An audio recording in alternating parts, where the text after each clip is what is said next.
Mirëmbrëma të nderuar shikues, mirë se erdhët në transmetimet e News 24, transmetimet tona maraton. Prej 3 netësh tashmë ndodhemi së bashku në këtë studio, duke filluar nga orët e para të mbrëmjes deri në orët e vona të natës, por edhe të para të mëngjesit, për të qenë së bashku, për të ndjekur hap pas hapi të gjithë dinamikën e ngjarjeve rreth rezultatit të këtij procesi zgjedhor të 25 qershorit. Në fakt, për gjatë gjithë ditës së sotme, ka qenë një situatë e qetë, ka vazhduar numërimi, mbrëmja ishte ajo që solli një dinamik të re, një ritëm të ri në zhvillimet politike. Menjëherë pas mitingut të Edi Ramës, një miting fitoreje, ku ai deklaroi që kishte fituar bindshëm me modesti sipas tij etj në një fjalim të gjatë ku falenderoi të gjithë grupet e tij të përballjes në qytete të ndryshme, në qarqe të ndryshme. Ka patur zhvillime edhe për kampin tjetër, për Partinë Demokratike dhe për vetë Lulzim Bashën. Ndërkohë që njoftoi që pas pak pritet një deklaratë për shtyp, një dalje e tij në një konferencë për shtyp, disa minuta më parë, rreth 30 minuta më parë, ka patur 2 reagime nga 2 grupe të ndryshme. Së pari, një grup me antarë të kryesisë të cilët kërkojnë dorëheqjen e Lulzim Bashës. Dhe deklarata e fundit vjen nga një grup akoma më i madh.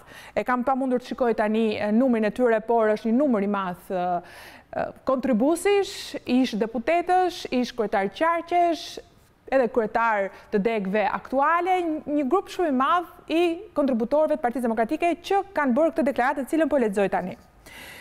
Të shqetësuar, fillon kështu deklarata, por rezultatin katastrofik Partisë Demokratike në këto zgjedhje për thellimin e dobësimit të kapaciteteve konkurruese elektorale dhe organizative të Partisë Demokratike. Për shkeljet e rënda dhe në përkëmbjet statutore 4 vjeçare, për kërcënimin e identitetit tonë si demokrat nga goditjet sistematike të qëllimshme e kompleksive të simboleve të Partisë Demokratike. Për mos përfilljen e vazhdueshme të forumeve vendimarrëse të PD-s, për mungesën e një perspektive të afërt të qartë shpresdhënëse për demokratët.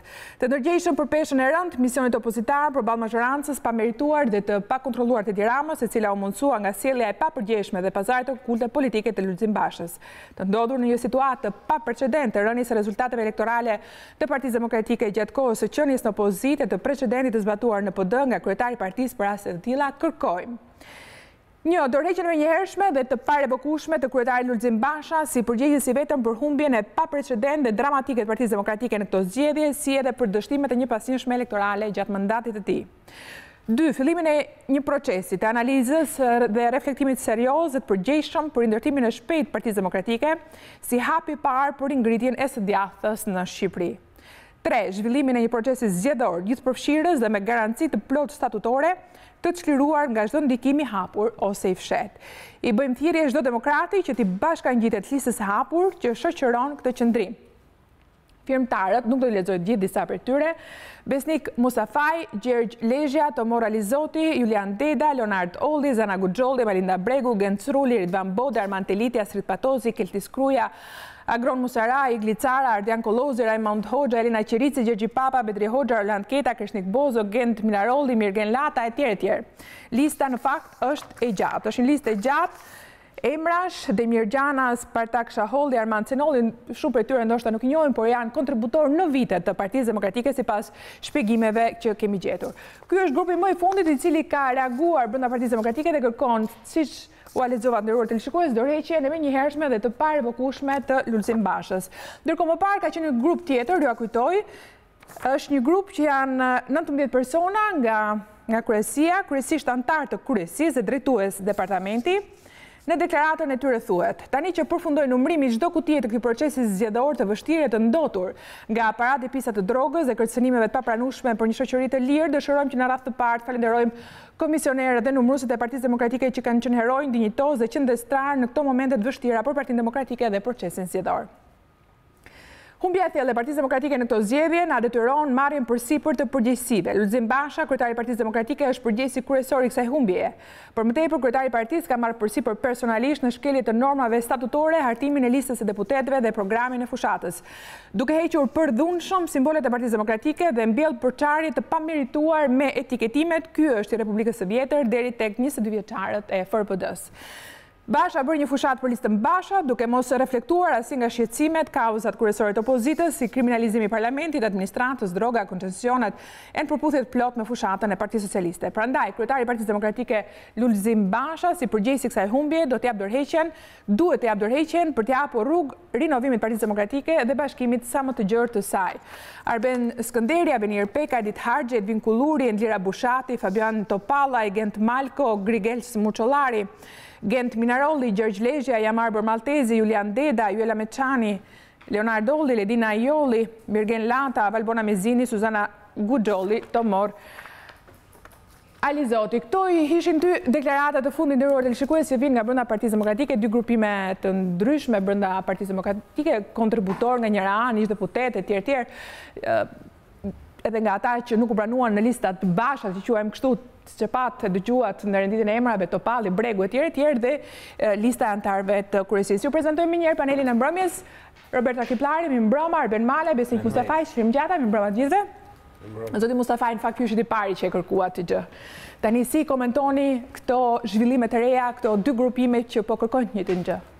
Së pari dua të them se jam si antar i Partisë Demokratike ndjehem mirë për energjinë e brendshme pozitive që ka dhe konstruktive që ka Partia Demokratike, sepse të dy këto thirrje konvergojnë në një pikë që do të thotë largim i zotit Basha nga kreu i partisë dhe çelja rrugë e një procesi të vërtet zgjedhor me qëllim bashkimin e të gjithë demokratëve të vjetër e të rinj me kontribute shumë, me kontribute pak, futjen e mendimit ndryshe dhe ndërtimin sa më shpejt të një opozite të djathtë ashtu siç i takon dhe siç ka nevojë Shqipëria sot. Pra, në këtë anë ndjehem mirë, ndjehem realisht mirë dhe ndjehem mirë se ka dhe shumë të rinj, për shembull këta antarët e kryesisë, shumicën e tyre unë nuk i njoh, se unë kam 10 vjet që nuk jam në struktura drejtuese të partisë, që në 2007-ën. Nuk i njoh, po më vjen mirë nga pjekuria që tregojnë dhe nga vendosmëria që tregojnë për të shërbyer Partisë Demokratike dhe për të ngritur mbi interesat e tyre të ngushtet. Ata janë gjithë promovim i Lulzim Bashës, po ta marrin në strikt, sepse kryesia është produkt i periudhës kur Lulzim Basha e ka drejtu Partinë Demokratike. Pra, unë ndjehem mirë. Raki Plari, do ta jap fjalën.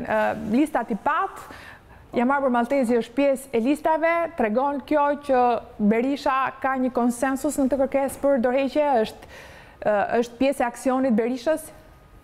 Nuk më rezulton kjo që Berisha është pjesë e kësaj, po dhe mund të jetë, nuk është kjo çështja, me shumë nga shqetësimet që të dy grupet ngrejnë, unë përgjithsisht jam dakord, por nuk mendoj që kjo është rruga, meqenëse kemi dhe zotin Mustafaj që është një nga firmëtarët, nuk mendoj që kjo është rruga për ta zgjidhur në një ditë pas, sepse nuk është se edhe këta, edhe gjithë publiku ishte priste një fitore të Partisë Demokratike në këto zgjedhje. Pra nuk është se pritej fitore e PD-s në këto zgjedhje dhe ndodhi që nuk PD-ja nuk fitore. Rezultati katastrofik, më pak se 97. Rezultati është katastrofik. Rezultati është diku te 50-60.000 vota më pak se në vitin 2013, që ishte rezultat shumë i e vetëm parti që ka marrë vota më pak në këto zgjedhje, të tjerat, ato të koalicionit qeverisës janë arritur të tëra. Faktet janë të gjitha ato që janë. Partia Demokratike ka marrë vota më pak se sa në 2013, diku te 50.000 vota. Partia Socialiste ka marrë diku te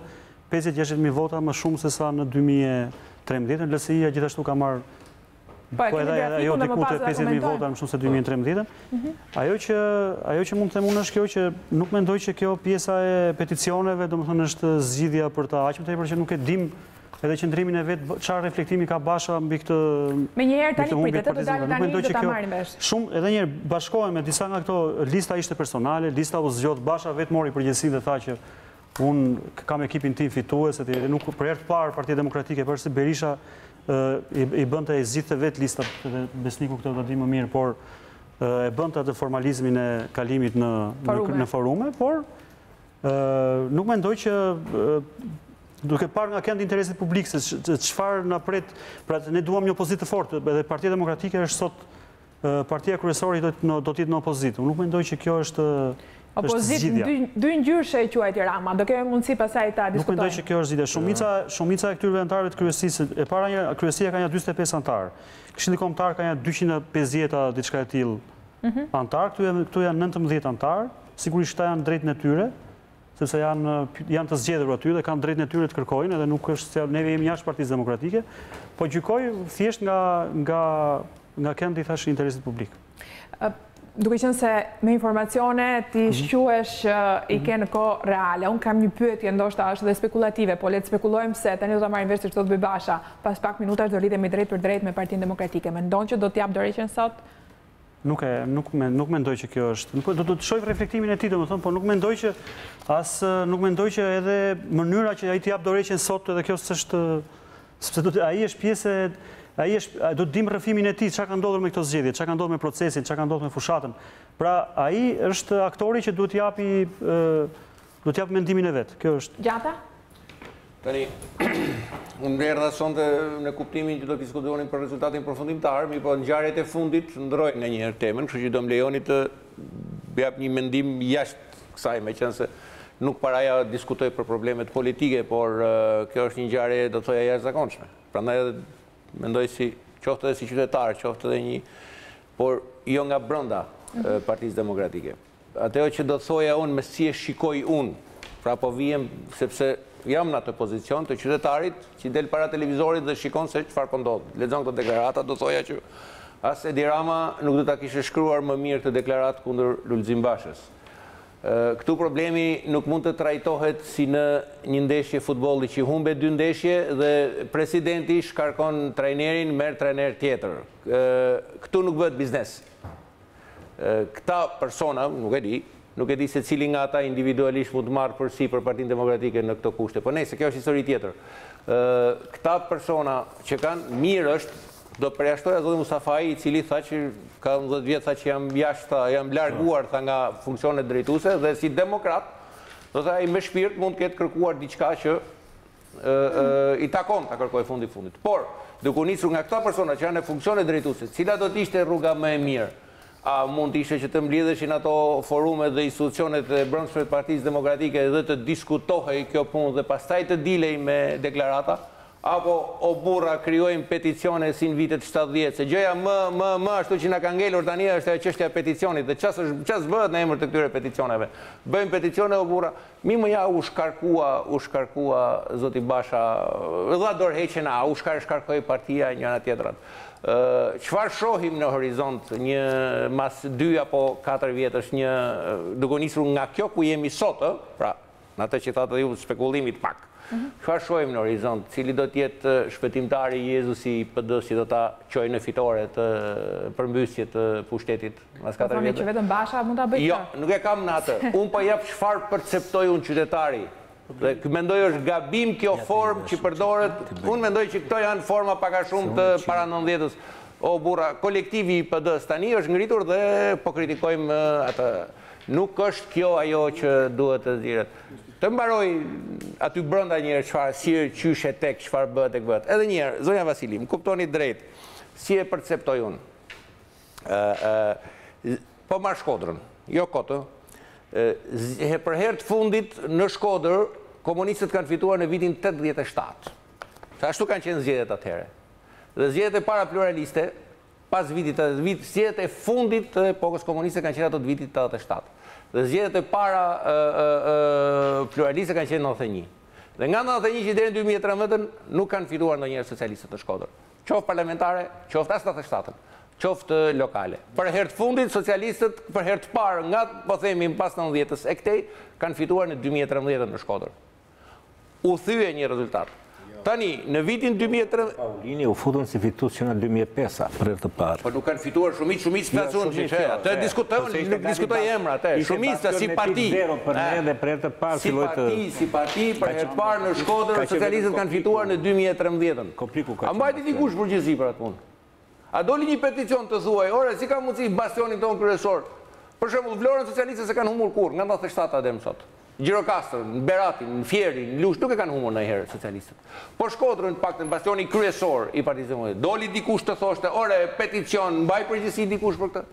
Edhe ajo zgjidhje që u dhan 2013 bie fjala nuk jam ose meqense po diskutojmë, është hera parë që më jepet mundësia ta diskutoj këtë se kanë vrarë herë shumëndin, po. Në 2013 dha dorëheqjen zoti Berisha dhe të gjithë dolën të larë. Po pse? Ç'është kjo parimi i Jezu Krishtit, mori mbi vetë tër barrën edhe shpëtoi njerëzimin? Nuk bëhet kështu. Dhe kjo ka qenë defekti ndoshta që duhet filluar që në 13-ën ku secili të mbante domethënë haku i shkonte Cezarit, që ai takon Cezarit.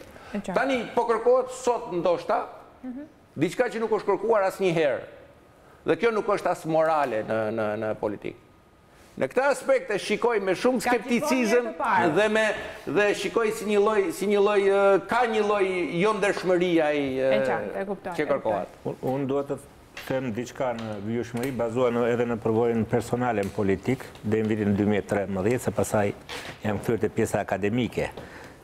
Pajtohem me pjesën e kritikës që bën Besniku dhe për fat të keq nuk u dëgjua dhe lideri duhet të mësoj.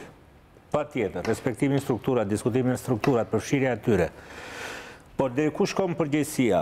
Unë kam pak dyshim, shumë nga ata i njoh, janë kolegët tanë, janë njerëz që i kanë dhënë Partisë Demokratike në përkushtimin e tyre, po kanë përfituar nga Partia Demokratike dhe ju të medias ngrit problemin sa qef mbetur do të ishin këta. Dhe këtu është një dallim i madh. Në qoftë se ata thjesht nuk u përfshin në lista, ishin aq qef mbetur sa nuk u dukën fare në fushat, nuk morën asgjë në ngarkim në fushat. Marrëdhënia që ka Besniku me elektoratin, që ka 10 vjet thotë që ka mikur, i ka akoma, janë marrëdhënie njerëzore. Marrëdhënia që kam unë, nuk më kërkoj mua Rama që të shkoja në zonat e mia. Por njerëzit që më kishin votuar mua 16 vjet në politikë më kërkuan, ti takoja, ti sqaroja çfarë mund ishte më mirë. Kështu që gjëja e parë që duhet provojnë këta njerëz është ku ata u përkushtuan në cili është rezultati i tyre. Se rezultati i tyre është konkret. Ata vinë nga qaqe caktuar, nga zona caktuara. Nuk më vuri mua kryetari i partisë dhe le të vras kokën ai, diç inshallah u mbet ai dhe pastaj kërkojmë në llogari, nuk është moralitet. Ka një libër që e ka shkruar Karl Rove, që ishte këshilltari strategjik i George Bushit, që e bëri 2 herë president kur asnjë nuk mendonte se mund të bëhej president ai si personalitet. Dhe ai ka një analizë që bën dallim midis të majtës dhe të djathtës, në mënyrën se si organizohen partitë politike. Dhe ai thotë, ne republikanët kemi disa rregulla strikte. Gjëja e parë për çdo njeri që fusim politik, shikojmë biografinë e tij politike, familjes tij. Ka votuar ndonjëherë kundër partisë dhe dyta, sa i kanë ndihmuar në mbledhjen e fondeve. Kështu që problemi i debateve brenda Partisë Demokratike është i mirë, po duhet të jetë i shëndetshëm. Qofse kthehet në inate personale, që ti humbe, ti s'më the mua që ti je pjesa jonë, dhe unë për inatin të nuk mora përsipër asnjë gjë në këtë fushat, kjo pastaj të cënon në moralitetin e asaj që kërkon. Okej. Vazhdo, po i dëgjoj unë këta, se vetëm unë jam antar Partisë Demokratike. Partia Demokratike është një faktor politik dhe në jetën tonë. Analiza politike brenda Partisë Demokratike duhet ketë dhe duhet filloj sepse humbja është shumë e madhe, më e madhe se 2013-s. Por problemi është do t'i bëhet një analizë procesit, sepse... Jo, dakord, për procesin zgjedhor do të themi në një gjë, mjafton të marrin vetëm deklaratën e OSBE Odirit dje për të parë se çfarë procesi ishte ky. Ai thotë procesi i cili kishte vetëm një fjalë të mirë, thoshte ishte një proces më jo i nxehtë sa koha. Dhe pastaj tjerët ishin blerje vote, akuza për shitblerjen e votës. Kishte presione... Akuza për shqiplerjen e votës, presione pa rregullsi, aktivistët partijak që përfshin në këtë gjë. Pra, intimidimi votuesit, ne kemi parë me sytë tanë se si ishte e shpërndarë gjithë skuadra e pushtetit në gjithë Shqipërinë, me tatimor, me të fort, me kujtun me tjere. Pra, është pjesa, jo, po ka rëndësi qimi dhe pjesa... Jo, nga përvoja ime, nuk ka ndodhë në palë zgjedhje që mos ndodhin këto, Dakor. Ka përvaki në palë zgjedhje, me sa një ofun procesin. Nuk ka që rezultat. Dhe gjo, për mua... Mos ke ndodhur këto gjëra. Për mua vjetë në diskutim shumë. Kjo është një proces i cili dalin partije parë në Dibër del një individ, dhe Ben Blushi nuk fiton në Tiranë. Ka sistemi ai tani, çfarë themi? Nuk është vetëm sistemi, po sistemi ai në tërë Shqipërinë ka marrë 18.000 vota, nuk e di sa, ai tjetri me 8.000 vota kanë nxjerrë deputet. Janë disa personazhe individ që fitojnë zgjedhje, që nuk kanë asnjë merit. Nuk e di çfarë kanë biznesmen, kanë para ose paguajnë njerëz në këtë. Fiton atje në shkollë tjetri. E kupton, dhe nuk fitojnë këta. Pra, ky është një proces që për mua vjen diskutim që a mund të rrëzohet këtu pushteti me voto apo jo. Sigurisht Partia Demokratike është humbse. E kupton sepse janë po të marrin analizën e zgjedhjeve në Tiranë, nisjeve bashkiake etj, pa diskutim që nuk vit diskutim ky fakt. Por çështja është që çfarë procesi zgjedhor ka pasur. Pra diskutohet një kjo pjesë sepse ka shumë çështje, pastaj shkohet te përgjegjësia. Me qenë se jemi te Shkodra, kam një reagim të Josefina Topallit, e cila më shkruan duke thënë ndër të tjera, ka në fakt një deklaratë gjatë, por thotë në 2013 kam dhënë dorëheqjen kur krimi mbyti Shkodrën më pas parlamentin, por në deklaratën e gjatë të saj thotë ka përfunduar numërimi i votave për qarkun e Shkodrës, është diçka që ka publikuar më parë, i cili çon në parlament 11 mandate deputetësh nga Partia Demokratike dhe njerëz pranë Bashës. Shkodra kërkon të shpallet si një fitore e madhe, por në fakt bastioni demokratëve, qyteti më antikomunist në Shqipëri, duket se ka votuar qartazi kundër Bashës dhe listës së tij klienteliste dhe korruptive totalisht jo përfaqësuese për Shkodrën. Në vitin 2013 në Shkodër PD-ja dhe aleatët e saj siguruan rreth 55.000 vota, sot duke patur të njëjtën peshë koalicioni sepse PDU s'ka patur fare vota në Shkodër, rezulton që koalicioni PD-s në 2017 ka 40.506 vota, që janë rreth 15.000 vota më pak në 2017. Një shifër tjetër interesante, në vitin 2013, PD-ja e vetme ka rreth 46.000 vota. Sot, pas përfundimit të numërimit në Shkodër, Partia Demokratike në koalicion ka 5.000 vota më pak. Me një linja në Partinë Demokratike, Lulzim Basha në konferencë për shtyp konferencën e parë pas rezultatit përfundimtar të zgjedhjeve. Nuk mund tani të komunikim ndryshe, përveç se me falënderim nga zemra, me përullësi për qindra mira qytetarë të vendit që mbështetën, besuan dhe votuan projektin tim e të Partisë Demokratike për një ekonomi të fortë dhe të nesërme të sigurt. Jo jam mirënjohës mira demokratëve që punuan në një fushat lodhshme por energjike, pa u ndalur, ditë e natë, komisionerve, numruzve dhe vozhguesve tanë që me dinjitet dhe kurajo heroike përmbushën misionin e tyre. Projekti që unë kisha lindi me qytetarët. I kam mendjen time të gjithë ata që kam takuar. Nga veriu në jug, nga lindja në perëndim dhe i di mirë hallet e tyre. Jam bërë me ta dhe kam biseduar në ditë vështira të braktisur paturpsisht nga qeveria që orën e parë. Kur mbuloshin nga shiu dhe balta, kur mbetej prodhimi pa shitur, kur nuk dërgonin do të fëmijët në shkollë, kur nuk bënin xhiro në dyqanin e vogël, kur kishin mbyllur qepenat prej taksave dhe gjobave, kur kishin humbur një tafërm nga padrejtësia e shtetit, kur kishin mbetur vetëm pasi fëmijët lanë shtëpinë dhe atë dheun për një të ardhme më të mirë. Qindra mira qytetarë, prindër, nëna, motra, të rinjë të reja, shumicën e heshtur të këtij vendi, me të cilën nisa një rrugtim. Me ata që u përgjigjen ftesës time për një përmbysje të sistemit, me protestën që bëm në çadrën e Lirisë, ku u bashkuam 90 ditë e 90 net me radhë, ku mori jetë ëndra për një republikë të re. Unë e di mirë se ata nuk më kanë pritur, nuk më kanë qarë hallet e s'kan hapur zemrat e tyre me mua sepse bëja mrekulli. Apo se kisha me vete një thes me para dhe mund zvogloja dhimbjet e tyre. Nuk më kanë pritur e nuk më kanë besuar vuajtjet, shpresat dhe ëndrat e tyre duke bërë kalkulime për interesa pushteti. E di dhe kam parë në dritën e syve të njerëzve. Të gjitha ta që u bën pjesë dhe që bashkë nisem këtë rrugtim, kishin shpresë, kërkuan shpresë dhe gjetën shpresë tek unë, tek Partia Demokratike, tek projekti ynë. Por kjo nuk mjaftoi. Në zgjedhjet e 25 qershorit, diçka tjetër ndodhi.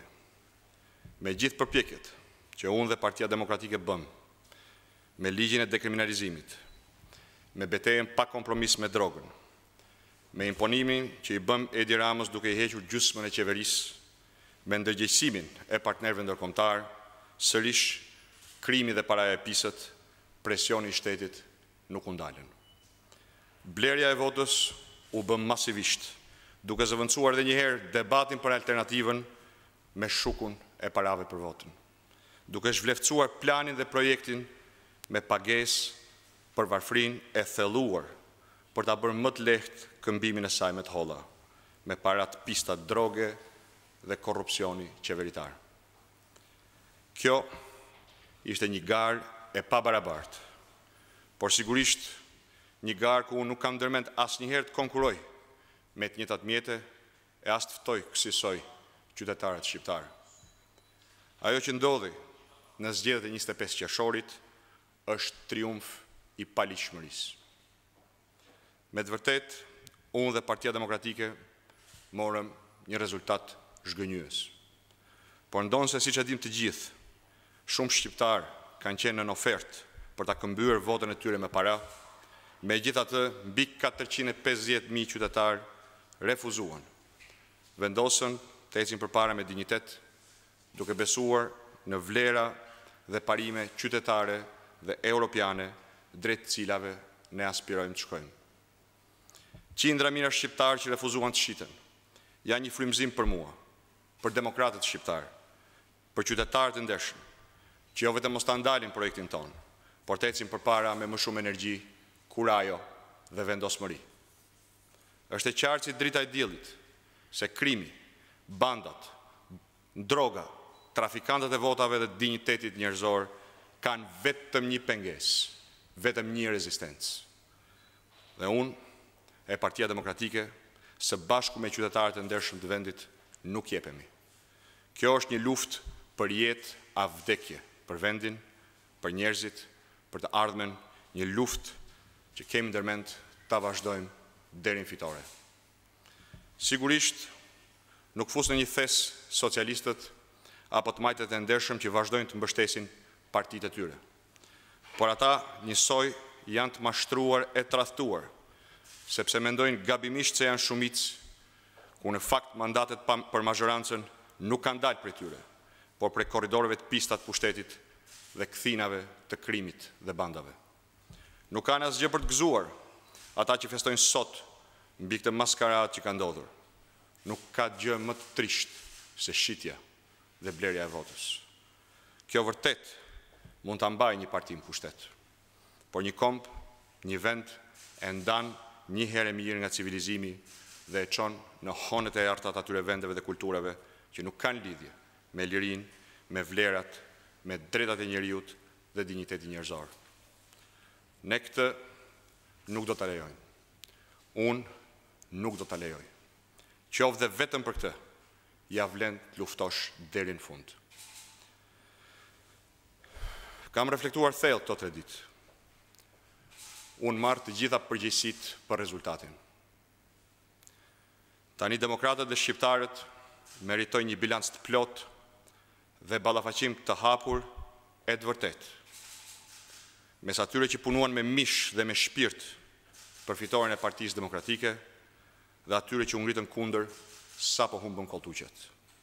Sa kam gabuar dhe ku kam gabuar nuk e përcaktoj unë. Por këtë nuk mund ta përcaktojnë as ata që nuk punuan as një ditë për fitoren e Partisë Demokratike. Këtë do ta përcaktojnë demokratët.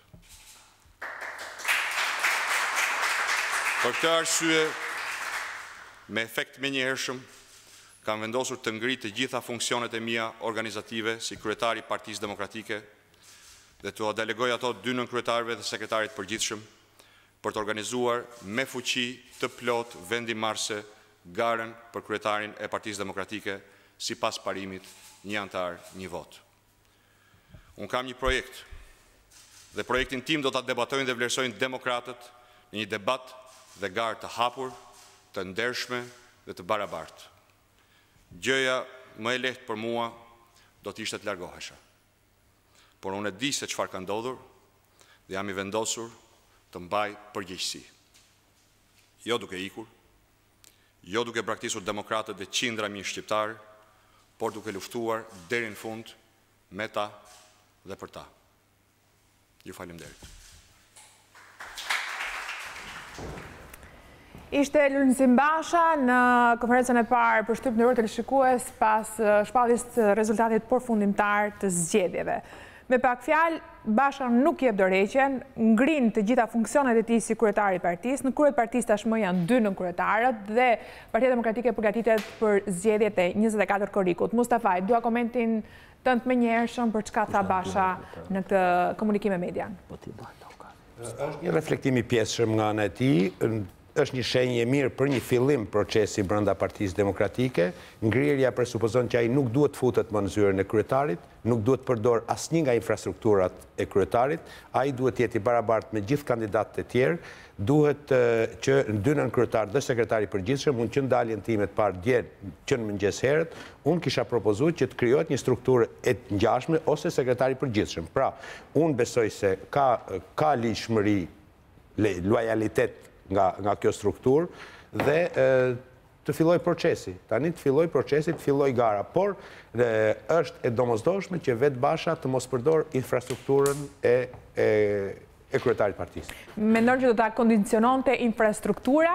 Për shembull, në zgjedhjet e kaluara Bashën e ka ndihmuar ose defavorizuar infrastruktura. Infrastruktura ishte Berisha para 4 vjeç. Edhe në tekstim ky është. Tani varet në këtë moment se cili do jetë mesazhi i Berishës? Unë jam drejtu publikisht Berisht, nuk kam në komunikim personal me te, jam drejtu që dje, herët, në më thënë, kur u pa se ishte i pakthyeshëm rezultati, dhe i kam kërku 2-3 gjëra Berisht. Po ju lutem që ti përsëris edhe njerë, sepse kanë gjallë disa keq kuptime. Jam drejtu Berisht që ta ndikoj në çeljen e këtij procesi, sepse ndikimi i Berisht vazhdon të jetë shumë i madh brenda Partisë Demokratike. Dhe unë nuk kisha besim se Basha pa një presion të fortë nga gjitha anë, them drejtën, do ta pranonte këtë lloj procesi. Basha nuk është njeri autokritik, me aq sa kam mund ta njohun deri tani, sepse ka pas shumë raste që do duhet ishte korrigjuar dhe këto 4 vjet nuk ka korrigjuar asgjë, nuk ka nxjerr mësime, duhet të them, nga dështimet apo gabimet e vet. Pra i kam kërku Berisht që të ndikoj që çelet procesi. I kam kërku Berisht neutralitet të plot. Do të thotë që i kam thënë fjalë për fjalë dhe botuesi i këtij mesazhi është zoti Rakipllari, pra lexuesi i parë njëkohësisht i tij, dhe i kam kërkuar që ai preferencën e tij ta shpreh vetëm përmes votës së fshehtë. Pra jo më tepër. Dhe kisha parasysh ndikimin që ka pas 4 vjet më parë. Pra ky duhet jetë tani roli i Berisht. Unë besoj se Berisha ka ndiku pozitivisht në çeljen e këtij procesi. Nuk kam informacion, thash... Janë takuar për 30 minuta, mendoni që është diskutuar pikërisht kjo, mendoj? Unë besoj se Berisha e ka kuptuar, sepse askush më mirë se Berisha nuk është në gjendje ta bëjë diagnostikimin e asaj që ka ndodhur në Partinë Demokratike, dhe besoj se Berisha ka ndikuar që çelet ky proces. Malaj? Unë do të shtoja diçka në këtë, se Besniku e njeh nga brenda Partinë Demokratike, po ne diskutojmë dhe si funksionojnë forcat politike të një vendi që nuk janë thjesht anëtarë dhe militarë. Forcat kryesore politike ndikojnë në zhvillimet politike dhe ekonomike të një vendi. Kur ky debat është hapur Partinë Socialiste, është menduar që brenda selisë qendrore kandidati potencial të ketë të njëjtin akses në logjistikë dhe në infrastrukturë, sepse zgjedhjet organizohen nga partia, nuk organizohen nga kandidatët që janë në garë. Dhe kjo krijon pastaj që duhet patjetër një barazi që kandidatët të kenë infrastrukturën e partisë së tyre në dispozicion, se do bëjnë takime, do bëjnë ballafaqime në strukturat e partisë, sepse do jetë një antar një votë. Dhe kjo për mua është një hap i mirë. Tani, si do të zhvillohet më tuti, ajo që më shqetëson është fakti, duke parë deklaratat, dhe Besnikun e kam në krah, është a do të ndikoj kjo lufta brendshme në Partinë Demokratike për ta radikalizuar atë në hapat e mëtejshme të konfigurimit të institucioneve pas zgjedhore, se do krijohet parlamenti. A mos duhet dhe ndodh shpeshherë që kur liderët gjenden në vështirësi në garën e brendshme në parti bëhen më radikal se të natyrshëm dhe shkojnë në veprime ose vendime të cilat pastaj japin ndikim jo brenda partisë së tyre, japin ndikim në funksionimin në tërësi të shtetit. Kështu që kjo do duket pastaj edhe këtu do duhet kontributi i njerëzve si Besniku dhe të tjerë, sepse do të them edhe një gjë. Të gjitha partitë politike kanë krijuar një sër personalitetesh, kanë shërbyer në qeveri, kanë shërbyer në parlament, kanë eksperjenca 20 vjeçare. Janë, si thua, majaja e elektoratit të tyre, edhe kur janë brenda dhe kur janë jashtë. Dhe janë pikërisht këto figura që duhet të ndihmojnë që zhvillimet të bëhen sa më të mira, sa më shumë demokraci dhe transparent të ketë një forcë politike, aq më shumë bjeton lideri. Mbyllja në vetvete bën atë të dobët. Rakipllari. Nga një reflektim i shkurtër nga që dëgjuam nga Basha, më duket një qëndrim shumë i përgjegjshëm nga ana e zotit Basha. Ai pranoi përgjegjësinë e tij kryesore në këto zgjedhje, pranoi faktin që marrëveshja që bëri me Ramën, nuk siguroi do të zgjidhet lira të ndershme, pra nuk ndaloi do të blerjen e votave etj. Pra ato që ne po themi. Dhe ky ai ka një përgjegjësi të madhe për këtë pjesë. Dhe ai e pranoi këtë përgjegjësi, ishte një reflektim shumë i përgjegjshëm i tij, edhe zgjidhja që ka bërë për të ngrirë pozicionin e tij dhe për të qenë i barabartë me kandidatët e tjerë që do kandidojnë me platforma për Partinë Demokratike, mendoj që zgjidhje shumë i përgjithshme. Unë mendoj që në këtë moment Partia Demokratike ka nevojë për të gjitha korrentet e saj, për të gjithë kontributorët e saj, dhe aq më shumë më tepër ka nevojë për kryetarin që sapo ngriu postin e vet, i cili do të nga të paktët nga këta që pretendojnë kreun e Partisë Demokratike, që ka fituar disa gara, ka fituar të paktën 2-3 gara elektorale. Përfshirë dhe humbjet që edhe kjo e tanishmja është shumë e rëndësishme. Ka marrë pjesë, do të thosh, në 2-3 gara. Ka fituar garën me Edi Ramën në Tiranë në 2011 në besnik. Po. Apo jo? Po. Ka fituar në 2005 në Elbasanin, ka bërë 7-7. Në 2009 gjithë fitoria. Ka fituar kokë për kokë. Pra që se flasim për fitues, ky është nga më fituesit. Gjithë ata që pretendojnë përjashtuar Sali Berishën, gjithë ata që pretendojnë postin e Partisë Demokratike. Për liderin, Patjetër, po më flas, preferencat tona besnik mbi kandidatët do t'i themi kur do t'i jenë. Ne po flasim tani, unë thash, këtë po them që Partia Demokratike sot ka nevojë për të gjithë kontributorët e saj. Aq më shumë më tepër për Bashën, i cili nuk është, thash, është një nga personat që fitues në Partinë Demokratike. Përfshirë dhe humbjet. Është njeri i dobishëm. Kjo është ajo që do të thoja. Sa përshtuar diçka, sepse tani është ajo, si thuash, rrjedhimi i ri. Pra kemi një ngrirje, se tash nuk i di këto termat partijak se si funksionojnë tamam. Edhe nëse mund të qojmë një gjysmë dorëheqje në kuptimin deri në garën e re për kryetarin e partisë. Është një zgjidhje, nuk e ka bërë kush deri më sot, duke humbur zgjedhjet, duke qenë në opozit. Domethënë, dy kryetarë partisë që janë të ndërheqjen, ka qenë zoti Nano dhe zoti Berisha, kur kanë të ndërheqjen si kryeministra. Kanë humbur zgjedhje tipike si në Evropë. Ndërkohë që në opozit, unë ja thash edhe mbrëm, as Nano, as zoti Berisha, as Rama nuk kanë dhënë ndërheqjen kur kanë humbur herën e parë në opozit. Kemi edhe rastin në Anglisë. Jeremy Corbyn nuk dha dorëheqje, megjithëse humbi, fitoi. Dha Jeremy Corbyn dorëheqjen?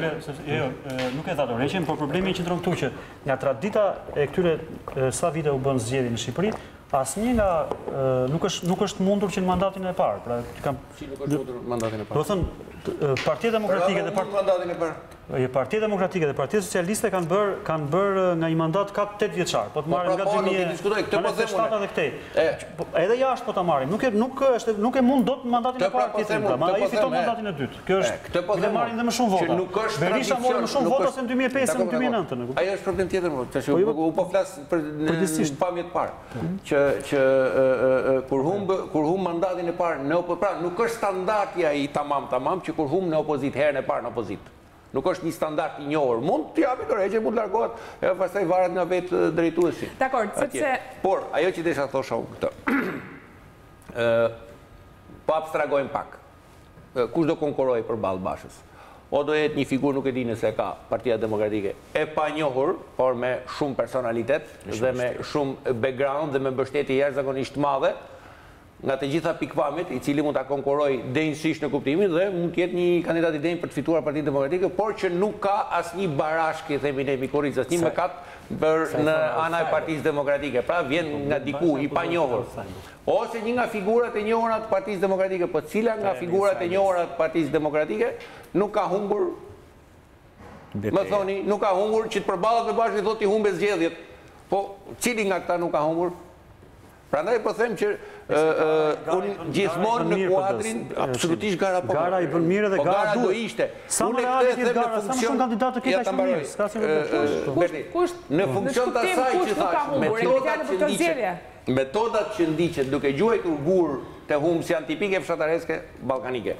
Humbi ky burrat i bim tani. Peticione nxjerrim gjithë ata. Përjashtova zotin Mustafaj sepse jam i kryetistës. E kisha nuk është në brenda Partisë Demokratike, nuk është antar, po jo brenda. Ai edhe thash Unë e justifikoj zotin Mustafaj, do justifikoj edhe një qytetar të thjesht, i votues të Partisë Demokratike. Orë votoj për ju, thot ai, dhe keni marrë këtë rezultat, dhe ka shumë të drejtë me shpirt ta thotë.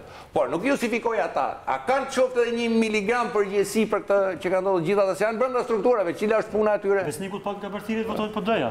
Shumë nga ata s'kan besniku pak ka partitë politike. Thashun e të tash. Nëse justifikohet dikujt është ky person që justifikohet. Ata s'kan tani bëhet peticion tani. Në gjithë atë listë që ju e lexuat pjesërisht, por që njerëzit mund ta gjejnë aty, nuk janë as 10 dhe aty janë më shumë disa 10 njerëz që kanë firmos, unë e kam i pari emrin, nuk janë as 10 që mund të konsiderohen si njerëz që janë qef mbetur se do ta donin emrin në listë. Suzana Guxholli, për shembull, që më mbetin mendaj shumë të tjerë, e janë antar të Këshillit Tiranës, Fabian Topalla e tjerë që i pam aty.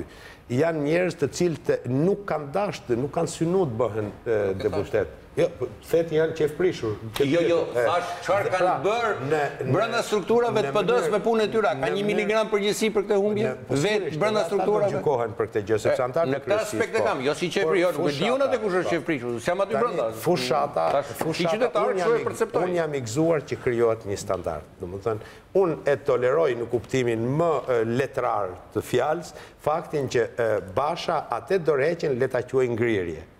S'ka rëndësi, loj fjalë është. Rëndësi ka që Basha, e ka kuptuar që gara duhet bët midis njerëz të barabartë, me kushtet barabarta, ajo që tha Beni, që nuk e ka arrit Beni në Partinë Socialiste.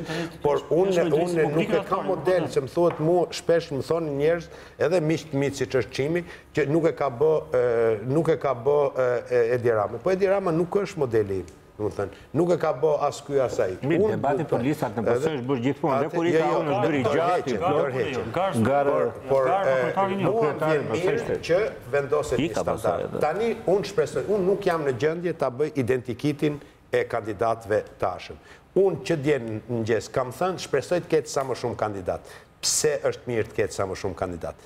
Ajo që tha Rakipllari, kjo do t'i sjell drejt një konvergimit përbashkët të gjitha rrymat që ka brenda Partisë Demokratike korentet dhe do ta bëj debatin më interesant. Ama unë si veterani i Partisë Demokratike do të kërkoj një marrëveshje të paraprake të gjithë kandidatëve, që të mos bëhet me 2 kandidatë, se do ishte e varfër fushata, do të ishte i varfër debatit, kishte në Bashën dhe një tjetër. Do të kërkoj nga gjithë që paraprakisht të ketë një marrëveshje, domethënë gentlemanësh, që të njohin rezultatin në fund dhe do mbështesin fituesin. Pra në qoftë se Basha e fiton, ai fiton një legjitimitet të ri dhe ta gëzoj. Dhe unë do ta mbështes si antar i Partisë Demokratike. Nëse Basha e humb, atëherë Basha duhet të rreshtohet mbrapa atij që do fitoj. Kjo është... Shtë diçka. Shiko, problemi që ndronë, gabimi, më falë, Besnik, gabimi i zgjedhjeve në 2013 në Partinë Demokratike ishte fakti që Basha u bë fitues dhe pastaj pak nga pak domethënë krijoi atë partinë, pra nuk e ngranoi grupin humbës të themi në parti. Ky gabim s'duhet bëhet më, se Partia Demokratike kanë të kontributin e gjithë. Nëse ata marrin përqindje, aq sa përqind do marrin ata, aq përfaqësim duhet të kenë në strukturat e Partisë Demokratike. Pra gjithë duhet të ingranuar në ne nuk kemi nevojë të shpikim, më falni se po e monopolizoj pak, po është vetëm ky moment dhe pastaj shpresoj që nuk do jem unë monopolizuesi bisedës. Por ne nuk kemi nevojë të shpikim modele. Ne jemi antar, flas për ne demokratët, Partia Demokratike. Ne jemi antar të Partisë Popullore Europiane.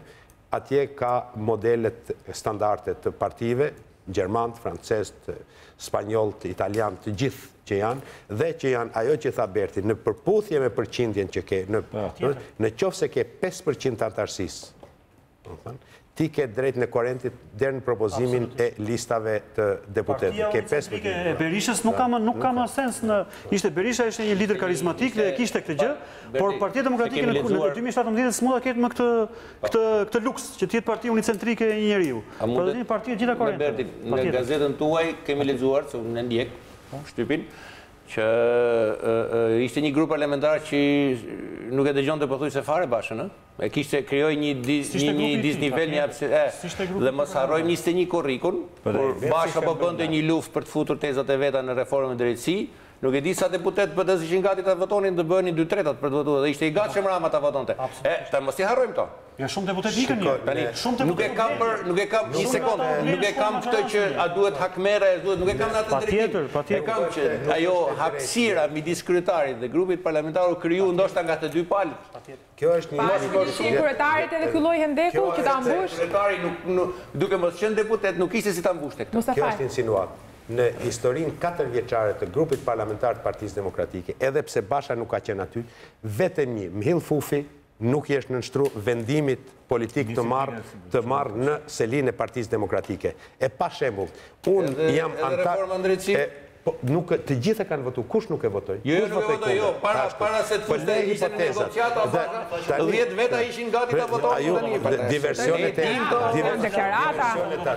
Po e tha publikisht, por nuk shkoj ai. Dhe unë jam një deputet që kam qenë ministër dhe kam votu kundër vendimit të grupit. Dhe kjo është një rast, domethënë, që mu ma jep të drejtën të them që këta kanë qenë shumë luajal. Të gjithë kanë qenë shumë luajal. Domethënë, unë nuk kam asnjë arsye të jem avokat i tyre, por kjo është një histori e mbyllur. Duke pasur parasysh debatet, duke pasur parasysh 2 deklaratat, edhe të kryeministrit dhe të liderit opozitës, personalisht do të ndjesha keq në qoftë se për shkak të zhvillimeve të brendshme në Partinë Demokratike, Basha do arritë deri në pikën që ta quhet në gabim që arriti një marrëveshje e cila zgjidhi një krizë. Dhe që kriza më e madhe për vendin. S'kishte opsion tjetër. O zgjedhjet pa opozitën do të prodhonin një krizë akoma më të gjatë dhe një opozitë e pa përfshirë në një zgjidhje do mbete gjithnjë më tepër radikale dhe gjitha pasojat do i venin vendit. Kështu që është një moment që dhe ne duhet krijojmë ato modelet pozitive. Është bërë marrëveshje atëre për të zgjedhur presidentin e Republikës. Është bërë takimi Nano Berisha që zgjidhi një krizë të zgjedhjeve vendore. Votuan 5 deputet socialistë që u shpallën deri armiq që u zgjidh kriza për presidentin se vendi ishte në kuadër të antarësimit të NATO. Tani jemi në fazën që na ka vënë përballë detyrimit që ju prodhoni vetëm kriza dhe do jeni viktima të krizës tuaj. Jo merrni përgjegjësi dhe marrëveshja në thelbin e saj për të dalë nga kriza ishte një veprim që duhet quajtur. Po pati kosto elektorale për Bashën, ka shumë analistë që thonë që kjo është kosto elektorale për Bashën, ajo marrëveshje. Ndërkohë që edhe vetë Basha pranon që ishte një gabim kur thotë që ishte ineficiente, nuk arriti të jepte garanci. Rama ja tha që zgjodhi Shqipërinë para partisë. Po edhe Rama vetë mori bonus atje sepse mund të ishte në qëndrimin tek Kanjos që mbështetet edhe nga ndërkombëtarët që bënin zgjedhje pa PD-n, se mos e thmaj PD-s do jetë një rresht në raport. Rama i mori bonuset, janë 74 bonuse që ka marrë, nuk ka si diskutim, por problemi është që bonusesh dhe kostosh ka marrë Basha. Unë nuk mendoj që elektorati i vendit tim është kaq radikal, radikalizmin e ushqejnë rrymat brenda partive politike. Populli edhe në përvojën time sa që kemi marrë reforma të rëndësishme dhe me kosto, nuk ka bllokuar asnjë klasë politike në Shqipëri. Unë duhet që ndroj pikërisht 1 minutë e vota, do më falësh vetëm 1 minutë, se do ta vazhdojmë, se këtu kjo tema kjo është, po. Ta mbaroj thjesht këtë, kur të gjitha analistët thonin s'ka mundësi, nuk duhet e Rama të hyjë në zgjedhje pa opozitën. Ndërsa nga opozita kishte zëra, opozita zotëri pa hyrë në zgjedhje. Tani, kjo është pra diskordanca që u bë. Publikisht ja thonë, e kemi parë, në ekranet tuaja e kemi parë këta. Dakor, diskordancat nuk është se janë thjeshtlishme. Pa qartë pra tani. Jo, po themi ajo që kishte... Ajo që duhet të analizojmë tani është pikërisht vota, me qënë se dhe Mala e tha elektorati, venditim e tjerë. Vota e 2013 dhe 2017. Pasi ajo që bie në sy, dhe duhet të komentojmë pak bashkë, është fakti që 3 partit në koalicion kanë patur të 3 rritje. PDU, LSI-a dhe Partia Socialiste. Vetme që ka humbur dhe ka humbur vota ndjeshëm, si shta dhe Mustafaj apo dikush tjetër dje në studio, jemi afër 97 si rezultat, është Partia Demokratike, opozita. Atëhere... Të gjitha partitë në pushtet dhe eni kanë rritur votat. I kanë rritur votat. Partitë që janë në pushtet. Ato që jo që ishte në opozitë s'ka fuqi, s'ka... Do ta komentojmë cilat janë arsyet, por shikoni grafikën, këto janë grafikët. Në 2013, Partia Socialiste ka patur 753.407 vota. Ndërkohë në 2017, Partia Socialiste janë 757.088 vota. Si partia, sigurisht 2013 kemi patur një koalicion, votat ishin më tepër, ishin 1 milion plaka, etj, po flasim në konkurimi vetëm si parti. Vazhdojmë me partitë e koalicionit. LSI-a ka patur 180.470. Në 2017 është rritur 223.453. PDU-ja, një tjetër parti e koalicionit, ka patur në 2013 24.957, në 2017 75.202, shikoni çfarë rritje. Shikojmë dhe diferencat për Kacej, që janë pikërisht në të pasqyruara në këtë tabelë, dhe shikojmë tani edhe Partinë Demokratike, nderuar shikues. Në 2013 kemi patur 528.373, momenti kur Partia Demokratike humbi zgjedhjet në 2013 dhe kaloi në opozit, kryeministri Berisha ta dorëheqjen, dhe në 2017 451.837, një rënje shumë e ndjeshme. Tani unë dua komentin tuaj, si shpjegohet që partitë e koalicionit qeverisës rriten në vota dhe opozita ka një rënje kaq të fortë. Kiplari, mund ta fillojmë bashkë analizë? Ajo që mund të them unë është që po të marrim rezultatin e Partisë Socialiste, ka një rritje. E para njerë, do të themi që në total janë rreth 100.000 vota më pak, pra pjesëmarrja është 100.000 vota më pak, po 126.000 vota më pak se në 2013. Pra ka një rënje të numrit votuesve. Ndërkohë ka rritje të numrit të votuesve të Partisë Socialiste dhe të Partisë Lëvizje Socialiste për Integrim. 126.000 është diferenca e numrit votuesve. Po, 126.000, po. Ka rritje të dy parti. Për mua, faktorët janë ajo që thash, është fakti që një parti që ka mandatin e parë në pushtet, në mandatin e dytë e rrit numrin e votave të saj, po sigurisht nuk rritet në entuziazmin e publikut në përgjithësi, sepse numri votuesve ka rënë.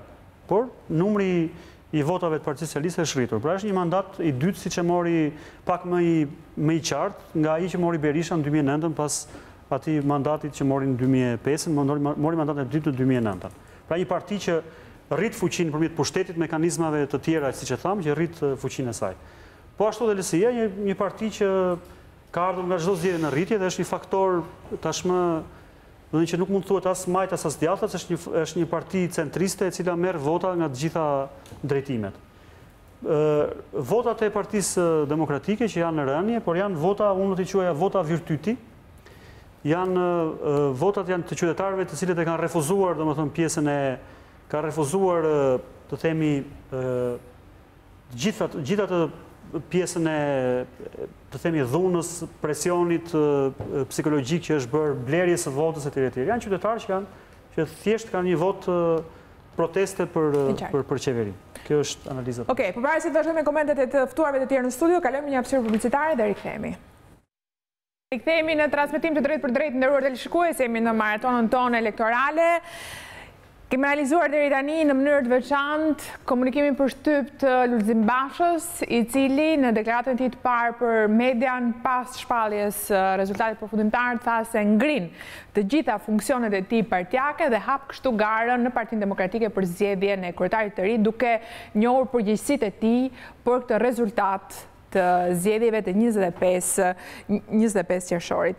Do të vazhdojmë ende të flasim për Partinë Demokratike, por doja të ndalesha edhe në një moment tjetër dhe të kujtoja një pjesë shkurtër nga artikulimi i Edi Ramës sot në mitingun e Partisë Socialiste, një miting feste, një miting ku Rama ka përshëndetur të gjithë ata që kontribuan në këtë fitore sipas tij. Ndiqni një ekstrakt shkurtër dhe komentojmë në studio. Në vend të një koalicioni të radhës mes partive që ndajnë tepsinë e pushtetit, shqiptarët kanë zgjedhur koalicionin ton drejt për drejt me ta. Jo që ne ta marrim atë tepsit vjetër të gjithë për vete, po për ta quar për skrap një herë e për gjithmonë. Këto zgjedhje nuk ishin perfekte, po ishin pa as më të voglin diskutim më të çliruarat nga pesha e traditës son jo aq të lumtur zgjedhore. Shfaqja e papritur dhe jashtë kontekstit përgjithshëm e disa qerrjeve acaruse dhe acarimeve artificiale gjatë javëve të fushatës përbën një përjashtim që më mirë të mos kishte ndodhur, por nuk i cënon arritet e reja në të mirë të publikut që solli ky proces zgjedhor. Padyshim, as marrëveshja ime politike me kryetarin e opozitës, pas një periudhe të zgjatur konflikti politik, ku rrezikuan vetë zgjedhjet dhe stabiliteti demokratik i vendit, nuk ishte perfekte. Por, si që kam besuar deri dje, besoj edhe sot, se o marrëveshje ka gjithë potencialin për të mos u fashitur si ëndra i një natë vere në një Shqipëri, ku qeveria dhe opozita janë të ndara në llogaret e tyre politike, po duhet jenë bashkuara për interesat kombëtare dhe politike të vetë Shqipërisë. Unë dua ta rikonfirmoj publikisht dëshirën për ta pasur marrëveshjen politike të 18 majit, një busull orientuese të marrëdhënieve të qeverisë së re me opozitën e re. Duke shprehur këtu vullnetin për ta respektuar atë më tutje, pas i presje, dua ta falenderoj sot Lulzim Bashën për faktin se në 18 maj vuri Shqipërinë të parë. Marrëveshja është ajo që është, dhe nuk është ajo që cinikët e përhershëm të Kazanit donin t'i bënin shqiptarët besonin se ishte.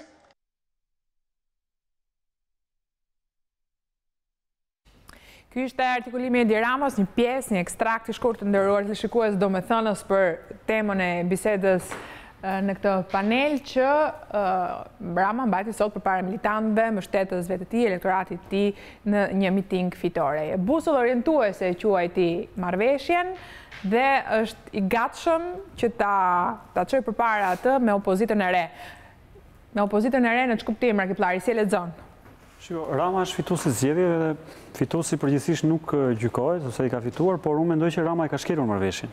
Sepse zgjedhjet ishin ato që ishin. Unë mjafton të kujtoj raportin e Odirit që fliste për akuza për blerje votash, kërcënime të aktivistëve, të partijak, ndërhyrje etj. Dhe në këtë aspekt zgjedhjet nuk ishin pra ato që duhet ishin.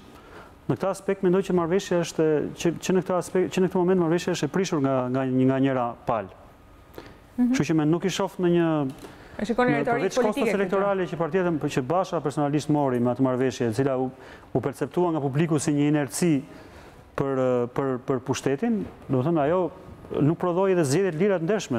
Pra prodhoi zgjedhje të qeta, prodhoi një tranzicion normal nga një mandat i parë tek një mandat i dytë për Partinë Socialiste, por thjesht përforcoi pushtetin e Ramës. Rama tani e ka pushtetin vetë, nuk e ndan më me aleat me Lëvizjen Socialiste për Integrim dhe kaq. Dhe zgjedhjet nuk ishin ato që duhet ishin. Pra në këtë aspekt mendoj që nuk i shoh në një perspektivë kësaj marrëveshje. Marrëveshja ishte një arritje e Edi Ramos, një dështim i Bashës, marrëveshja është e rëndësishme për vendin sepse ai shfrytëzoi të mirat e kësaj marrëveshje, ai mori vetëm ishte në interesin publik dhe në të mirë të vendit, sepse futi opozitën në zgjedhje me ndërhyrjen ndërkombëtare, me ndërhyrjen e sidomos të Shtetit Bashkuar të Amerikës, opozita nuk kishte rrugë tjetër veç se duhet hynte në zgjedhje, nuk e di se sa mund të arrinte më pak, mund të arrinte më shumë, mund të largojë territori policisë, të janë detaje, por mendoj që marrëveshja në atë aspekt ishte e rëndësishme, por marrëveshja u kuptua nga publiku si një inerci për të vazhduar mandatin e dytë për Partinë Socialiste, pra nuk ishte në favor të opozitës nga pikpamja elektorale dhe kjo u duk. Por më e rëndësishme është që marrëveshja u shkel gjatë procesit zgjedhor, sepse procesi zgjedhor kishte ato probleme që kishte, sidomos blerja e votës ishte një fenomen për të cilit i cili është sofistikuar aq shumë sa edhe nuk mund të dokumentohet as nga vëzhguesit me eksperiencë të Odirit. Në këtë aspekt marrëveshja është shkelur nga Rama dhe ajo nuk shoh që ajo të ketë që opozita ta vazhdojë atë marrëveshje. Ndoshta mund të ketë një diçka për sistemin elektoral, sepse ky është sistemi elektoral do të thënë shumë pervers që një partije me 7.000 vota për shumë në Dibër jep një mandat, kurse një partije si punë Blushit për shumë me 20.000 vota nuk e jep asnjë mandat. Dhe ndoshta mund të ketë diçka për të parë në këtë aspekt, po jo për diçka tjetër, për diçka me perspektive se kaq. Po, unë bashkohem totalisht me Rakiplarin kur thot se marrëveshjen Edi Rama e shkeli. Thot nuk e respektoj dhe nuk e respektoj në disa aspekte. Dhe që tregoj se është shumë më perfid se Basha. Ku nuk e respektoj? Sigurisht që ai, pra nuk do hyjë për mbajtja marrëveshje sepse nuk ka më vlerë. Por le të hyjmë te konkluzion cili e mbajti fjalën. Si dy njerëz që janë ul për të bërë marrëveshje si burra shteti. nuk e respektoj pikrisht në gjitha këto aspektet që thot Rakiplari, pra praktikisht njerëz në teren, njerëz të informuar shumë mirë, më kanë thënë, mua që është derdh para e pafundme, dhe ajo deklarat e ambasadorit të OSBE-s para 4-5 muaj se janë 3 miliard euro në qarkullim, ka pas një bazë sepse ajo para ka qenë në qarkullim dhe shih sot kursin e euros që është në rekorde të ulta historike. Pikrisht para shkak të atyre parave guxoj të flas në prani të antarit të bordit të bankës qendrore dhe ekspert i shkëlqyer, domethënë. Por ajo para në qarkullim pra dëshmohet edhe te kursi, më thonë mu i që ka sot euro, më thonë mu ekspertët. Pra nuk është e vërtet se ky e ndaloj realisht, vendosi rregulla loje, flas për Ramën, në respektim të marrëveshjes për të bërë zgjedhje të lira, të ndershme, pa influencuara nga paraja e pistë. E dyta, ku e shkeli? Ka bërë një përdorim të kësaj marrëveshje Rama në mënyrë shumë të poshtër.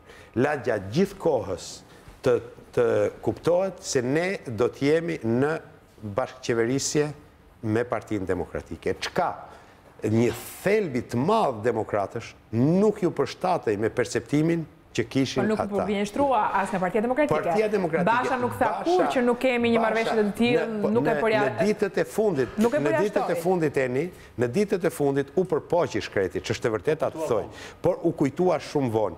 Dhe unë po ju them që u kujtua vonë apo donte ta përdorte në çmir të tij dhe më pas se pa që ishte kosto dhe kjo vlen të analizohet. Nuk dua të bëj supozime, po analizoj mbi fakte. Unë nuk kam pas rast të pyes Bashën drejt për drejt se ku është e vërteta dhe as t'i jap sugjerimet e mia lidhur me përdorimin e këtij aspekti. Por kjo ndikoj është edhe një nga arsyet pse pati rënjit numrit demokratëve, ju siguroj votuesve demokratë, ju siguroj sepse unë vetë në rrjetet e mia sociale kam marrë me qindra mesazhe nga demokratë që unë i njoh me emër me mbiemër, të cilët më thoshin si ka mundësi që do Basha me na fut ne në qeveri me Edi Ramën. Po ku shkoi kjo punë? Pra, në këtë kuptim, përdorimi i dytë, nga aspekti i dytë që është përdorimi i kësaj marrëveshje nga Rama, sigurisht që është në favor ti dhe në disfavor të Bashës, dhe Basha si i ri pa përvojë dhe nuk dua të them naiv në këtë aspekt, si thush, pësoj vetëm dëmët dhe jo favoret e një marrëveshje shumë të rëndësishme. Unë dua të them edhe një gjë tjetër, unë nuk jam njeri në pjesë e vendimarrjes Partisë Demokratike, por unë do doja që 2-3 aspektet kësaj marrëveshje, se ka shumë rëndësi që kjo marrëveshje, perspektiva e kësaj marrëveshje, që janë ndryshimet kushtetuese, reformat e përshtatshme për çeljen e negociatave dhe vazhdimin e negociatave në Bashkimin Evropian. Reforma në drejtësi posaçërisht, reforma elektorale posaçërisht për të parë, dhe këtu kemi një nga ekspertët më të mirë në Shqipëri të legjislacionit elektoral. Dhe të gjitha këto duhet të vazhdojnë cili do që tjetë kryetari i Partisë Demokratike. Edhe Basha nëse rizgjedhet duhet ketë kurajon të qëndroj këtyre aspekteve për të bërë kontributor, jo dekor. Vendoset parimi i konsensusit, duhet të imponoj ati parimin e konsensusit dhe duhet dëgjohen edhe propozimet e Partisë Demokratike. Edhe cili do kryetar tjetër që të zgjidhet, duhet gjithashtu t'i përmbahet kësaj marrëveshje, sepse marrëveshja nuk është personale, marrëveshja nuk është Basha Rama, por është Partia Demokratike dhe ne duhet me Partinë Socialiste ose majorancën dhe ne duhet të mësohemi me këtë kulturë politike. Duke i parë në kontekstin e zhvillimit politike dhe sfidave që ka vendi. Marrëveshja pati një rëndësi të jashtëzakonshme se për herë të parë në zhvillimet politike në Shqipëri e bëri diçka të besueshme. Pra thyeu një mit që Partia Socialiste dhe Partia Demokratike nuk mund të ishin bashkë qoftë në mënyrë të përkohshme.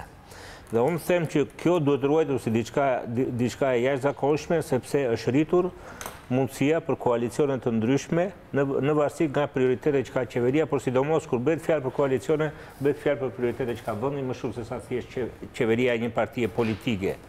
Dhe sigurisht përgjegjësia më e madhe e frymës së marrëveshjes do t'i mbetet majorancës. Është e vërtetë që Partia Socialiste ka marrë 74 vota, është e vërtetë që mund të bëhen 76, është e vërtetë që gjatë rrugës mund të shtohen 2-3, por opozita nuk është madhësi numërash, sa e madhe është koncept. është koncept demokratik. Sigur edhe një tjetë, a i përfaqëson diçka që në mënyrë graduale fillon dhe bëhet me i besueshëm. Kështu që, po ta shikojmë se çfarë prioritete ka vendi, edhe më mbrëm folën, majorancës janë vënë përballë 5 prioritete kryesore, me cilat do përplaset sa po të krijohet. E para është problemi pronës, që mundoj një legjislacion të ri dhe mund të jetë me shumë i cilësuar. E dyta është reforma në gjyqësor, që është jetike. E treta është fshirja përfundimisht e zhvillimit të drogës në territorin shqiptar, e cila deri tani ka qenë një nga fenomene që ka ndikuar negativisht, jo vetëm në rezultat elektoral që është ngritur shqetësimi tani dhe unë nuk jam i sigurt sa ka ndikuar, por ka ndikuar në jetën sociale të çdo familje. Dhe do kemi një periudhë nga familje që ndjeshin të lulëzuara se kishin disa të ardha nga ky aktivitet, në familje që nuk do ta kenë më. Dhe një prind mund ta menaxhojë vetëm, por një fëmijë që është mësuar me para të ardha nga aktivitet, jo nga puna, është shumë e vështirë të rikthehet lehtë, kështu që është problemi i madh. Është problemi i sfidës që agresiviteti politik, impakti më të madh negativ e ka dhënë te largimi i njerëzve të mençur, dhe një vend që nuk i iki njerëz të mençur apo nuk i vjen njerëz të mençur varfërohet. Kështu që ka disa detyra që nuk i bën dot majoranca vetëm. Atëherë si do të bashkëpunojmë me opozitën? Do të bashkëpunojmë rast pas rasti? Po në qoftë se opozita me këto zhvillime të brendshme fillon dhe bëhet më radikale që në ditët e para të saj. Çfarë ndodh? Me që jemi te radikalizimi, po lexoj një mesazh të ish deputetit Ruli, po themi ish deputet tani sepse parlamenti e ka mbyllur legjislaturën, kështu që status në Facebook. Një status në fakt, po një mesazh, një status të tij në Facebook. Kundër tjera thuhet, kam dashur të besoj se njeriu, qoftë ky politikan apo lider, edhe në momentin më të vështirë të jetës tij do përpiqej të paktën të ruante dinjitetin individual, se dinjiteti jeton më gjatë se çdo lavdi e mirë e çastit. Basha me deklaratën e tij justifikuese dhe banale tregoi që dinjiteti personal është gjëja më e fundit që e shqetëson atë. Normalisht për një individ që e mori lidershipin e Partisë Demokratike si dhurat në paj nga Berisha dhe që bëri programet e listat jo me zyrtarët e PD-s, por me gruan e Kunatin. Ky lider që bëri një marrëveshje turpi me kundërshtarin e tij politik, thjesht duke kalkuluar interesin e vetvetes dhe jo të Partisë Demokratike. Ky sot duhet vetëm të deklaronte largimin pas një kusht nga drejtimi i partisë që e çoi në gremin. Ju them atyre që ende duan Partinë Demokratike e jo që ende ju duhet Partia Demokratike, në qoftë se ai nuk jep dorëheqjen vetë deri nesër, shkoni te selia e Partisë Demokratike dhe përzejeni atë gruan Kunatin si shpërzuri Jezusi tregtarët nga tempulli. Të marr një koment nga Mustafa, më lejoni? Jo, nuk do komentoj Rulin unë. Pse se komenton? Nuk duhet. Arkiplari, ty si gazetar lejohet. Çfarë ti komentosh? Është anë deklaratë shumë natëshore, që e para se kam respekt për Ulin nga pikpamja çfarë përfaqëson ai domethënë përgjithsisht, por kjo duket sikur s'është e Rulit, duket sikur nuk e di, duket përçarti fare. Nuk e di, kjo është përshtypje. Base mos i kanë vjedh Facebookun, por vetëm këtë mendoj. Po ndoshta se s'ka mundësi që Ruli të lajthisë në këtë nivel. Vazhdoj me deklaratën e Ramës? Në qoftë se do të komentosh Rulin, jemi të hapur. Jo, me deklaratën e Ramës. Mos bëhemi si lajmet e sot, me sa merrem me lajm bam deli tjetër, s'po dim. Dita kështu është, dinamika kështu është. Lajme ka dhe për ne është shumë mirë që ka. Dëgjova dhe shumë gojëmbël. Shumë gojëmbël mu duk kryetari i Partisë Socialiste, kryeministri, me gjithë këtë fitore, duke e parë ndër vite gjithmonë e ka qenë shumë arrogant, dhe sidomos në momentet e veta të lavdishme apo të fitoreve, ka qenë më tepër, shtonte më tepër dozën arrogancë në raport me më të voglin me opozitën, dhe unë si shembull e kam përmendur edhe herë tjetër pas marrëveshjes së 21 korrikut për reformën drejtësi, sa herë debatohej në parlament, ai thoshte erdhët në rresht për një kokë ulur dhe dorën përpjekë dhe e votuat reformën. Pra në mënyrë shumë, do dhe jo arrogante, më po cinike, talse, ndërsa për kundër ta po më qudit kaq gojëmbël sot, kaq modest, duke si kër e ka një siklet nga mrapa dhe thot, ta kaloj, thot, duke marrë pak më të mirë opozitën, ta kaloj, ta mbyll të festë pa paguar. Po që sikleti ka? E tha zoti Rakiplari, nuk është, sepse unë nuk kam se kam qenë e njoftë terrenin, unë kam qenë këtu në media me juve, ata janë gazetarë njofin shumë mirë terrenin, shumë kanë parë shumë nga ato, i tha zoti Mustafaj, këto zgjedhje nuk më shpëtojnë dot nga blerja e votës, nga bashtrimet, nga përdorimi para spisët e tjera, probleme tjera që u diskutuan këtu dhe raporti OSBE-s e cilësoj. E konfirmoj. Tani, ky është një lloj gjë që ai duket se ne e bëm marrëveshje për ato zgjedhje, i bëran marrëveshje me Angela Merkel tha të pres në Trieste, fitore e merituar. Angela Merkel, niveli partneri strategjik i Edi Ramos. Shiko, edhe po të fitonte Petrit Vasili, edhe po të fitonte si kryeministër, çfarë të them, marrim parti nuk e di kush tani, edhe ajo Partia Kristian Demokrate, që s'bën vakije, po pa abstragoj, po shkojnë in extremis, ja, më fal. Ajo prapa Angela Merkel se ka Shqipëria, e shef Shqipërinë si faktor stabiliteti, ka tjera probleme me Shqipërinë, s'ka probleme që diskutojmë neve. Nëse shef kryeministri si kryeministri drogës, nuk besoj se mesazhi do ishte ky. Me këto probleme, shef vullnetin e popullit shqiptar dhe bën atë kortezin diplomatike, politike, që quhet political correctly. Fal, ta mbaroj se më pyeti. Edhe këto gjëra merret ose Beodiri dhe pasi dalin raportet e ato vëzhguesit ndërkombëtar apo dhe vendor, pasi dalin raportet përfundimtare, nëse janë të atij niveli që do shqetësonin edhe shefat e Europës, atëherë mund të kemi një deklaratë nga Angela Merkel. Tani për tani bën këto të parat, po themi.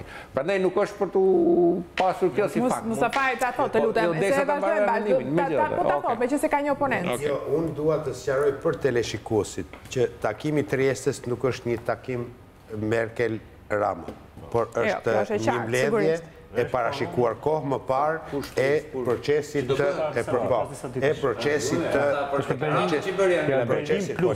natë kuadre ka bërë, e procesit të Berlinit. Në qoftë se nesër bëhen mbledhjet e ministrave të jashtëm, të vendeve të ministrave të brendshëm, të vendeve të përfshira në procesin e Berlinit, do shkoj ky Demiraj që është që se bën nesër, për sa kohë nuk është shkarkuar. Pra, nuk ka lidhje me emrin dhe gjithë përpjekjet e Edi Ramës për ta rentabilizuar këtë mbledhje të parashikuar në kalendarin e një takimi shumë palç, janë përsëri pjesë e një kompleksi të keq. Pra, mendoj të thash edhe unë që po këdo të dal nga festa pa paguaj kalova. Pra ne po tregohet vetëm që ta mbaroj, po deshe. Po vazhdo po deshe. Jo, ta mbaroj gjata se ndërpreva. Do të dëgjoja dhe me orë të tërë. Atëherë, faleminderit. Nuk flas me orë të tërë, apo dhe është nuk e dyta herë që po diskutoj politikisë, tash me kjo pjesa e Merkelit këtu kam mendim pak ndryshëm nga ty. Mendoj që Rama është, domethënë, nga kjo pikpamje këtu kemi Besnikun që është edhe diplomat veç të tjerash, por mendoj që Rama ka një marrëdhënie të mirë ndërkombëtare, ka një parapëlqim nga sidomos nga Merkel, ka një marrëdhënie të afërt me Gjermaninë, sidomos me kancelare Merkelin, dhe këto s'mund t'i mohoj, pa se ka personale këtë pjesë, kjo është një gjë në favor të Shqipërisë. Kjo është në favor të Shqipërisë, nuk e se mohojmë Ramës këtë. Deklarata e parë e Merkelit është nga këto korteziale korrekte, sepse ka fitu dikush në Shqipëri dhe por nuk hyn ajo në detaje tash u ble vota sepse i di tjetër kush to punë. Prandaj e them unë, prandaj nuk është për të marrë. Edhe fitoria e PS-s është legjitimuar me komisionere me gjitha. Që ta vazhdoj aty. Ishte malaj për Merkelin diçka për thënë apo? Jo, për Merkelin, për faktin që atë do shtoja, që gjithë kryeministrat kanë një raport për zgjedhjet dhe pasi se ne jemi të shqetësuar çfarë problematike ka pasur në zgjedhje, vëzhguesit ndërkombëtar, që pasaj me atyre shkollën tek të gjithë kancelarit, thonë që ka probleme, por nuk janë në masën që kanë ndikuar rezultatin. Dhe kjo do thotë që fillon urimi pasaj, fitoria është legjitime, pasaj çfarë duhet përmirësuar më vonë, është ishte ai skeçi me OSB-n që raporti i OSB-s së kësaj zgjedhje thotë që zgjedhjet ishin më të mira se zgjedhjet e mëparshme dhe lëre ca detyra atje. Pra, zoti Rama sot në fjalimin e tij me shumë ëmbëlsi po vlerësonte opozitën, zoti Bashka tha vuri Shqipërinë përpara interesave, përpara partisë, para vetes tij. Si duket, dhe këtë po e bën për interesin e vetë që ta kaloj, shiko, unë pata një marrëveshje, erdhën, fitova, mbi bazën e marrëveshjes mund më akuzoni për asgjë. Këtu e shofun atë që e ka atë sikletin mrapa që do ta kaloj. Si puthje jude, si ishte. Mirë, nga pikpamja letrare pastaj mund gjejmë shumë gjëra. Por, ajo që do të thosha unë, a është e vërtet ajo që vuri Basha me atë marrëveshje një interes më të madh se sa ndoshta interesin e vet? Mos ndoshta do t'i kishte dalë më mirë duke qëndruar në qatë duke mos hyrë në zgjedhje, por mos harroj një gjë. Shqipëria që pas vitit 97 ka qenë vetëm faktor stabiliteti në Ballkan, apo jo, edhe gjithmonë është vlerësuar nëse janë toleruar shumë rasti. Edhe para 97 ka qenë faktor. Absolutisht, mas 97-s po e marr për shkak të 97-s. Vetëm 97 është ajo që krijoi probleme. Por duke qenë gjithmonë faktor stabiliteti dhe janë toleru ndoshta shumë mbrapshti, ose disa, po them, shumë mbrapshti të politikës problematike shqiptare, pikërisht për shkak të këtij stabiliteti. Dhe nuk mund të dalë një ditë të bukur kryetari i Partisë Demokratike dhe ta prish këtë, të krijojë një problem të tillë dhe të afusë Shqipërinë në listën e vendeve që destabilizojnë mund jenë faktorë destabilizimi në Ballkan. Prandaj i vuri një interes ndoshta shumë më të madh në atë marrëveshje. Nuk e dia ka qenë i sigurt se unë nuk është se kam ndonjë afrimit të se di për zotin Basha. Nuk e ndau strukturën e ngushtë të tij. Problemi është që a e dinte zoti Basha se kjo marrëveshje do të respektojë pikë për pikë? Nuk e besoj. Nuk mund të them që zoti Basha nuk është aq i zgjuar sa të mos e dinte se si do shkonte, si tha zoti Rakipllari me drejtë e prishje zoti Rama marrëveshjen. Ai dinte shumë mirë këtë se në këtë Shqipëri ka jetuar e njeh politikën shqiptare. Problemi është që ai vuri faktikisht një qëllim më të madh. Dhe ndoshta edhe pikërisht kjo po kërkon ti përdoret tash nga pala tjetër për ta kaluar këtë sa më shpejt. Jam duke lexuar një status tjetër ndërrohet shikues, është Besa Petriti, e cila është nën kryetare e FRPD-s anëtare e Këshillit Kombëtar, thot, disa 22 vjeçar nuk u ndalën se bëri fushat për Partinë Demokratike. Kulluan djerës për të numëruar çdo vot, pa u ankuar e pa shfryrë mbledh. Disa të tjerë u përdorën për të blerë letrën e bojën, për të shkruar fletrufe në shembullin e sigurimsave të qemotit e në fund u viktimizuan. Sa gjuna. Ka filluar me sa duket brenda Partisë Demokratike, korrente të ndryshme, mendime të ndryshme. Disa në avokati të Bashës, disa në avokati të Bashës, disa të tjerë kundër tij. Është pozitive? Po, pra, është pozitive, mund të realizim. Nuk do ishte ditë të lehta për Partinë Demokratike. Si e parashikon Mustafaj? Unë parashikoj që do ketë debate. Unë jam i kënaqur edhe privatisht kemi folë që dje në mëngjes me Rakiplarin. Dhe unë doja që sa më shpejt të fillonte ky debat në mënyrë që të amortizohen edhe dëshpërimi humbjes, duke prodhu një energji pozitive në kuptimin e debatit brendshëm, por edhe të filloj sa më shpejt debati për ta patë sa më shpejt, unë mendoj 2 muaj, në më thënë të pakten, për ta patë sa më shpejt konkludimin e një fushate e cila pas një debatit brendshëm, pas përplasjesh alternativa, personalitetesh ndryshme, subjektivitetesh ndryshme, do të na sjell tek një kohezioniri. Unë nga natyra jam optimist dhe unë besoj se kështu do shkojë. Ajo që mund të them diçka, duke parë zhvillimet brenda Partisë Demokratike, edhe kolegët duhet të flasin me lloj sinqeriteti me njëri tjetrin se këtë vlerë kanë në këto debate. Nuk ka pas ndonjë sondazh që këta shumë nga kolegët e Partisë Demokratike dinë shumë mirë që nxitë Partinë Demokratike fituese të zgjedhjeve. Ne thash në fillim këtë gjë, nuk ka pritë këtë gjë. Ndërsa për masa e humbjes është e madhe dhe nuk ishte sepse të gjithë kolegët kanë pyesin individualisht, partia bën sondazhet e saj, institucionet e sondazhet ndërkombëtare dhe nuk është që ishte thush me këtë se kuptoj konkluzionin. Mirë, po unë di të bëj konkluzionin. Po pra, jo se ku ta kuptoj. Konkluzjoni është ky, që marrëveshja nuk e mori PD nga fituese e ktheu në jo fituese. Jo, dakor. Në rregull. Kjo është e para. E dyta, një lider politik unë jam plotësisht dakord me ju se i kam vojtur edhe vetë bashkë me kolegët e tjerë. Partia duhet demokratizuar në maksimum. Bëri ngrirje, si që bërja ngrirje, do të ketë një ngrirje të brendshme tani, do të fillojnë procedurat. Unë vetë jam interesuar si shqiptar, pasi se e kam, si thua, përfaqësimin tim politik ndryshe ose atë personal feeling, që zhvillimet janë sa më pozitive dhe sa më shpejt. Ajo që unë ndaj me ju këtu me dëshirën pozitive është që në qoftë se PS do ta gjithë krizën e saj të brendshme duke e radikalizuar vetveten, një kosto do të shkojë në këtë vend, kaq. Okej, të do fusja si argument është faktit, le të mos harrojmë që sot kemi rezultatet përfundimtare të zgjedhjeve. Komisioni Qendror i Zgjedhjeve ka dalë në konferencë për shtyp dhe mund të themi që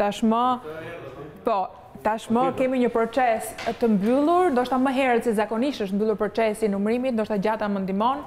Është mbyllur në gjithë Shqipërinë. Nuk e di Kavaja, Bashkia Kavajës. Ka vetëm një problem me Puksin. Dakor, po them si numërim, si teknik. Parlamentar ka mbaruar. Ka vetëm një problem me Puksin ku është kthyer edhe një kuti për shkak të një parregullësie, po janë ankimime që probleme teknike. Dakor, po janë mbritur më herë se zakonisht të paktën. Për herë të parë, kaq shpejt ka përfunduar numërimi në gjithë Shqipërinë.